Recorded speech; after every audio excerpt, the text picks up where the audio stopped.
Welcome back, students. Today's read aloud is on Hidden Figures, the true story of four Black women in the space race, written by Margot Lee Shetterly and illustrated by Laura Freeman. This book is a guided reading level N for third grade and is meant for third through sixth grade readers. It is a biography nonfiction book.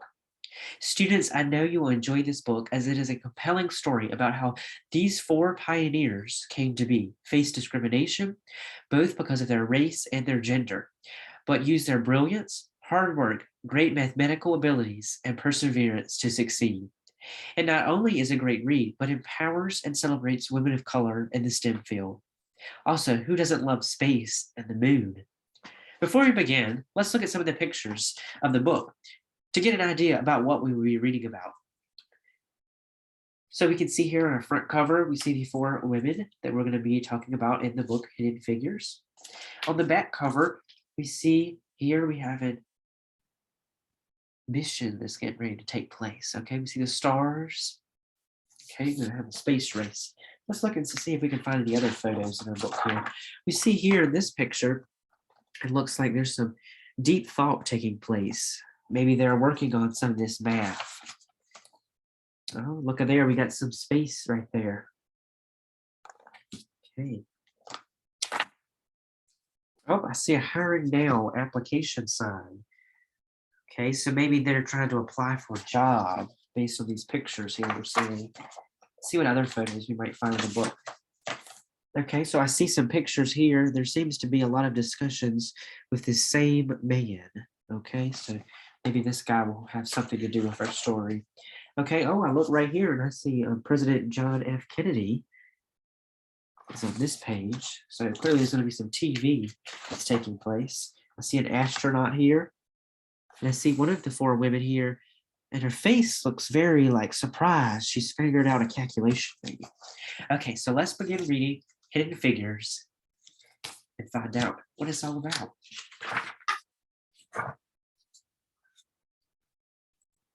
Dorothy Vaughan, Mary Jackson, Katherine Johnson, and Christine Darden were good at math, really good.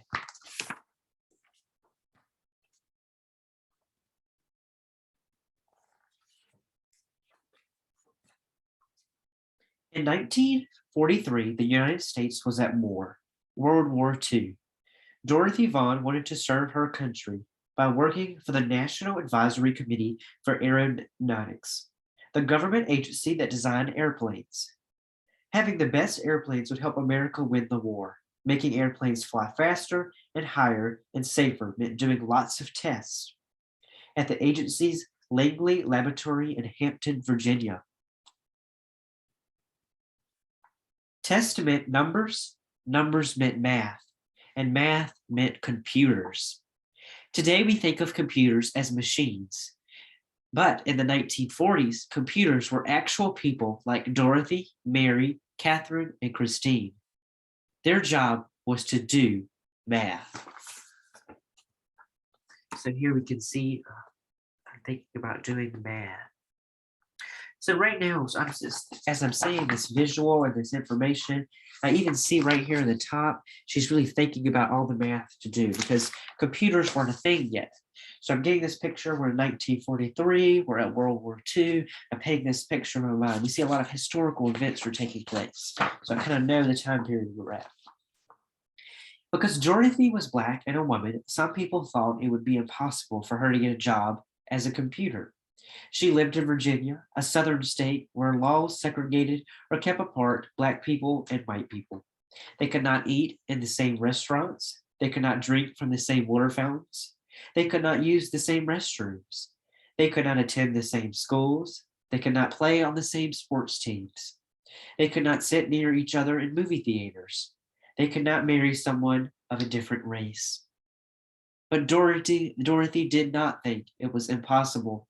She was good at math, really good. She knew she was the right person for the job. She applied, and the laboratory offered her a position as a computer. So we see here, we can already see, I'm thinking about the discrimination laws of the 1940s and 50s here, and it's kind of paving the way for our civil rights movement. And then I'm looking here in the other position where she looked and found the job for now hiring, and then she decided to apply for that job. And we can already see an idea here of how people didn't believe that she could do it, but she believed in herself and she applied anyways. At work, blacks and whites were kept apart. The white computers worked in one building, and Dorothy and the other black computers worked in a different building, in their separate office. Even though they worked on the same kinds of assignments, the black computers and white computers used separate bathrooms and ate in separate lunchrooms. So we see here, you see the black computer workers, the white computer workers, and they're clearly being separated here. America won the war in 1945, but Dorothy stayed on the job, still trying to make airplanes faster and safer. By 1951, the Americans and the Russians were competing to see who could build the best planes. That meant more experiments and more numbers, lots and lots of numbers. And more numbers meant the need for more computers. That's when Mary Jackson got a job as a computer at Langley. She worked in a group that tested model airplanes and wind tunnels. A wind tunnel was a machine like a huge metal box with a powerful fan attached. Mary put model airplanes in the wind tunnel and blasted them with air from the fan. This experiment helped her group improve their designs on the models before building full-sized airplanes. Okay, so we now see Mary Jackson has entered into the work here at the Aerodynamics Space Center at Langley. Okay. Mary wanted to become an engineer, but officials said it was impossible. Most of the engineers at the laboratory were men, and to become an engineer, Mary needed to take high-level math classes, but she wasn't allowed to go inside the white school where the classes were taught. But Mary was good at math, really good, and she refused to give up. She got permission to enter the school building and take the math classes, and she earned good grades. Because she didn't give up, Mary Jackson became the first African-American female engineer at the laboratory. And we can see Mary Jackson right here. Became the first female engineer, African-American. Now our third individual will now be coming into the picture. Katherine Johnson was good at math and always asked lots of questions. In 1953, she applied to the laboratory for a computer job and was placed on a team that tested actual planes while they were flying in the air. Their research was used to figure out ways to prevent future plane crashes. In one of her first projects, she learned how to analyze turbulence, or dangerous gust of air. No one knows how many lives her work may have helped save. So here we can see a picture of Katherine Johnson. Her work to try to figure out about plane crashes and help solve those. So I'm thinking about, how did these three women end up connecting together? That's one of my main questions I'm wondering as I'm reading. And based on the time period, I'm like, are these four individuals all working here? Are they, friends? Are they meeting up together? They're all really great at math. Katherine wanted to help the group prepare its research reports. So she asked if she could go to meetings with the other experts on her team. Her boss told her it was impossible. Women aren't allowed to attend meetings, he said. But Katherine knew she was as good at math as anyone else, maybe even better. So she asked him again, and again, and again. Katherine asked her boss so many times that he finally invited her to the meetings. Katherine was good at math, really good. And because she fought to be treated the same as the men, she became the first woman in her group to sign her name to one of the group's reports. Okay, so I'm already thinking here that Katherine really wanted to be in these meetings and showcase her voice into the group reports and just give her opinion about the math that it was going on she was working with.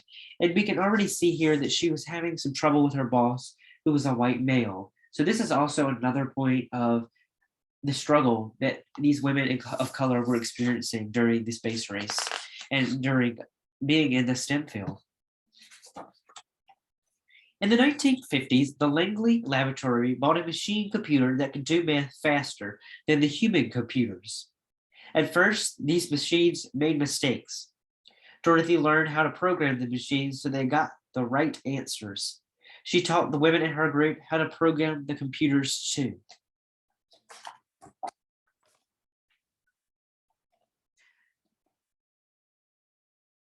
So as I'm seeing these pictures, I'm thinking about the computers have now, they're trying to overtake their jobs.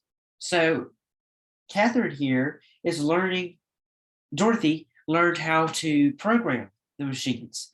And when she learned how to program the machines, then she got to keep her job because the machines were going to keep messing up. So this is a point of pivoting from doing the math to now working with computers while still having to learn how to do the math because these machines were inevitably going to mess up. In 1957, Russia launched a satellite known as Sputnik into orbit around the Earth. The United States started building satellites to explore space too. For years, the laboratory had used math to design airplanes. Now it would need math to create spaceships as well. The government decided to change the agency's name from the National Advisory Committee for Aeronautics to the National Aeronautics and Space Administration, NASA. So this is where the 4 women I think are going to meet up, is for NASA. So they're working on space administration. In 1961, President John F. Kennedy told Congress, "I believe that this nation should commit itself to achieving the goal before the decade is out of landing a man on the moon and returning him safely to Earth." A man on the moon. But the first step to getting a man on the moon was to send an astronaut around the Earth. NASA was going to need to hire more space experts and more people who were good at math. Really good. We can see here on the television screen John F. Kennedy, where he addressed the nation about and Congress about space. So here I'm thinking we got the time period. We're now into 1961. The space race is taking place between Russia and the United States. They want to put up as many people into space as they can and be the first country to do so. So before we can get someone on the moon, we have to be able to orbit the Earth because you got to do one step before the next. So that's what I'm thinking about as we're reading. So, and I'm also thinking if they're going to do this space administration and they're trying to get someone to the moon, how does our 4 individuals play into this? The people at the laboratory had to work together from morning to night to figure out how to send astronaut John Glenn into space and bring him back home to Earth safely. Katherine Johnson knew she could use math to help. "Tell me where you want his spaceship to land, and I'll tell you where to launch it," Katherine told her boss. Katherine helped calculate the trajectories or pathways that rockets travel through space. She had to plan Glenn's exact route from takeoff in Florida to splash down in the Atlantic Ocean. There was no room for error. No one was better than Katherine at solving these tricky math problems. Days before his mission, John Glenn wanted Katherine to double check the machine's computer's trajectory calculations to make sure it hadn't made any mistakes. When Katherine said the numbers were correct, Glenn was ready to go. On February 20th, 1962, Glenn blasted off into space, circled the Earth, and made his way home safely. And here we can see where Katherine Johnson made these important calculations, and John Glenn here, the astronaut, circled the Earth. So as I'm thinking here, I'm thinking, oh, look at here, John Glenn wants to know Katherine's calculations. And I'm thinking here also, Katherine Johnson made the calculations to go around the Earth, circle the Earth. I'm wondering, did she get the credit for doing this? Meanwhile, laws began to change so that black and white students could go to school together. Blacks fought for the right to sit beside whites on buses and to drink from the same water fountains. At the laboratory, black and white computers started working together in the same offices, eating at the same lunch tables, and using the same bathrooms. Black and white moviegoers could sit next to each other in the same theater. Across the country, people started to think about ways to bring equality to all Americans. See a picture here.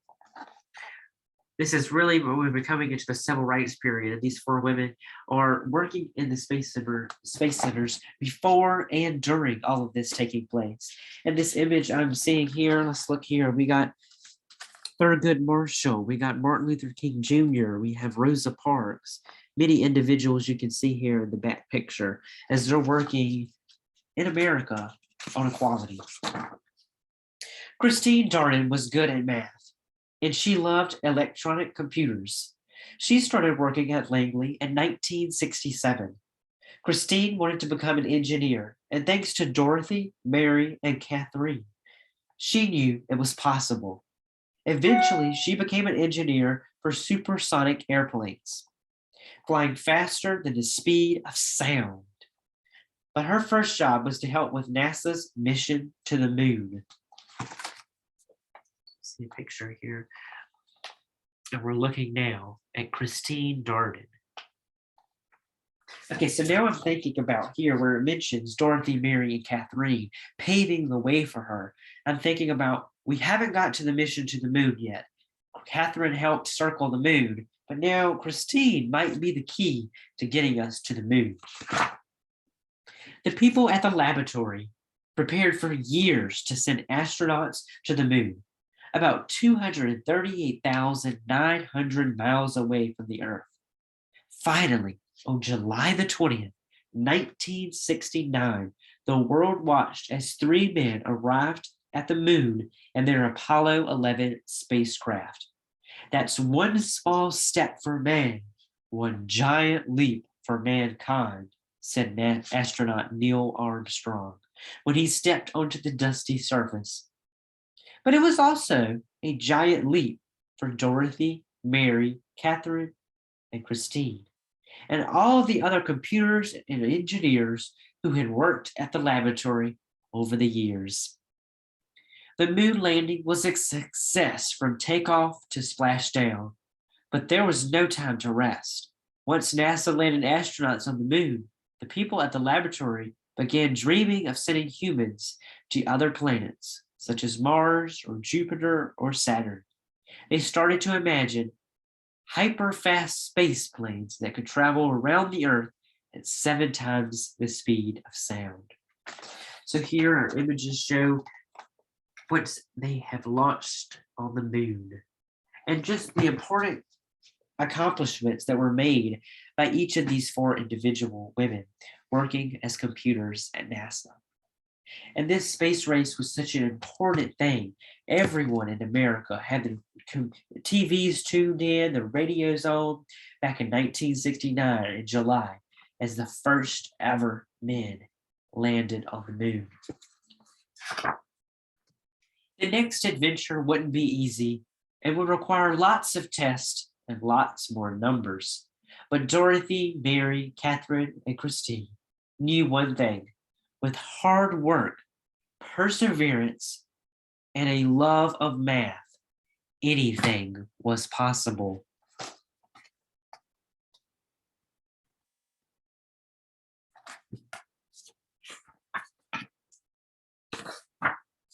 So we can see here an image of the timeline from 1903 when the Wright brothers, show you a picture here, when the Wright brothers made their first powered flight. By 1915, the National Advisory Committee for Aeronautics was created. Then in 1935, the first female computers are hired at Langley Memorial Aeronautic Laboratory. Dorothy Vaughan started working NACA, where she stays until 1971.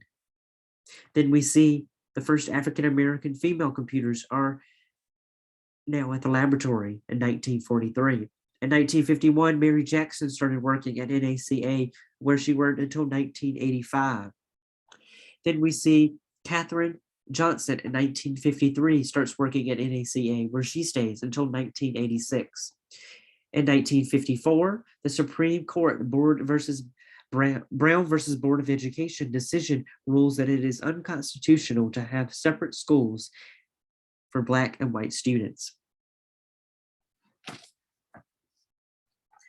Okay, we also see that in 1961, the Soviet Union cosmonaut Yuri Gagarin orbits Earth. But in 1957, the Soviet Union launches the Sputnik satellite.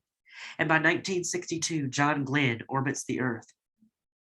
Christine Darden starts working at NASA, where she stays until 2007, where she starts in 1967. And then in 1969 is our historical Neil Armstrong and Edwin Buzz Aldrin becoming the first humans to land on the moon. So overall in our story, Hidden Figures, the book teaches us that hard work, perseverance, that anything is possible. These individuals face so many issues of discrimination, just trying to get into the workplace. They were really good at the math, but they just had to get their foot in the door. The book showed us the important contributions of Dorothy Vaughan, Mary Jackson, Katherine Johnson, and Christine Darden made on math and NASA and the space races. I hope you enjoyed the book today, Hidden Figures, and I can't wait for our next read aloud again. Thank you.